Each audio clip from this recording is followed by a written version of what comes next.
இப்போது புதிய அறிமுகம் ஆச்சி ஹோட்டல் சாம்பார் 50 கிராம் ரூபாய் 20 மட்டுமே.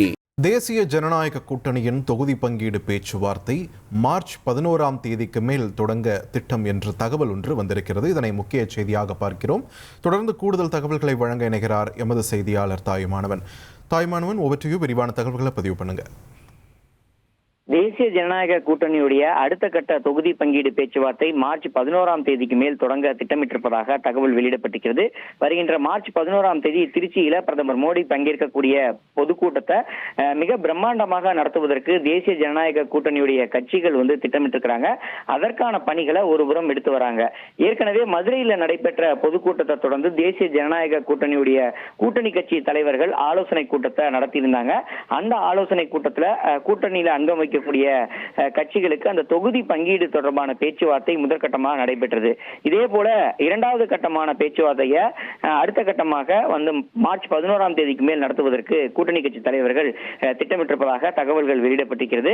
அதிமுக தலைமையிலான தேசிய ஜனநாயக கூட்டணியில பாஜக, பாமக, தமிழ் மாநில காங்கிரஸ், புரட்சி பாரதம், புதிய நீதி கட்சி, அனைத்து இந்திய பார்வர்ட் பிளாக், அமமுக, இந்திய ஜனநாயக கட்சி, பசும்பொன் தேசிய கட்சி, பெருந்தலைவர் மக்கள் கட்சி உள்ளிட்ட கூட்டணி கட்சிகளுக்கான அந்த தொகுதி பங்கீடு பேச்சுவார்த்தை கடந்த 1ஆம் தேதி மதுரையில நடைபெற்றது.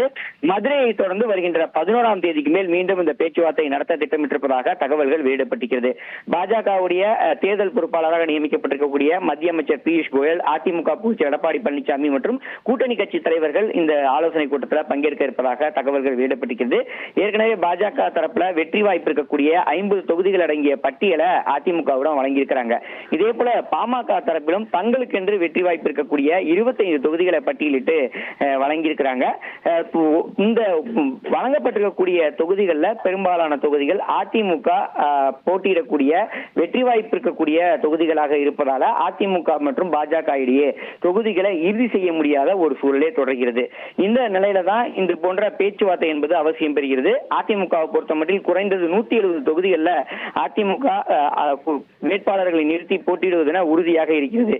இந்த நிலையில தான் அடுத்த கட்ட பேச்சுவார்த்தையை நடத்த திட்டமிட்டிருக்கிறாங்க. குறிப்பா பாமகவை பொறுத்த மட்டில் அந்தியூர், ஆற்காடு, ஓமலூர், கும்மிடிப்பூண்டி, குன்னம், சங்ககிரி, சோளிங்கர், செய்யாறு, செஞ்சி, திண்டிவனம், தர்மபுரி, நெய்வேலி, பாலக்கோடு, பெண்ணாகரம், புவனகிரி, விருதாச்சலம், விக்கிரவாண்டி மற்றும் ஜெயங்கொண்டம் ஆகிய 18 தொகுதிகள் வரைக்கும் ஒதுக்கீடு செய்வதற்கு அதிமுக திட்டமிட்டிருக்கிறாங்க.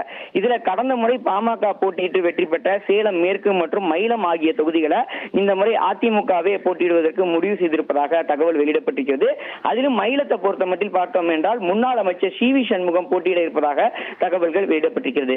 இதே போல பாஜகவை பொறுத்த மட்டில் ஆயிரம் விளக்கு, வேளச்சேரி, மயிலாப்பூர், தியாகராய நகர், திருத்தணி, காஞ்சிபுரம், ஆவடி, தளி, ஆலங்குளம், தென்காசி, சிங்காநல்லூர், குன்னூர், வால்பாறை, அந்தியூர், தாராபுரம், திருப்பூர் மேற்கு, அரவக்குறிச்சி, திருவண்ணாமலை, பழனி, நாகர்கோவில், விளவங்கோடு, காரக்குடி, மொடக்குறிச்சி, வேலூர் ஆகிய தொகுதிகள் 25 தொகுதிகள் அடங்கிய பட்டியல் தயார் நிலையில இருக்குது. இதுல கூடுதல் தொகுதிகளை கேட்டு பெறுவதற்கு பாஜக திட்டமிட்டிருக்கிறாங்க. அதே சமயம் இந்த பாஜக வழங்கிய தொகுதிகளே ஒரு சில தொகுதிகள் பார்த்தோம் என்றால் அதிமுகவுக்கும் செல்வாக்கு மிக்க தொகுதிகளாக இருப்பதால இந்த தொகுதிகளை இறுதி செய்வதில் காலதாமதம் என்பது ஏற்பட்டிருக்கிறது.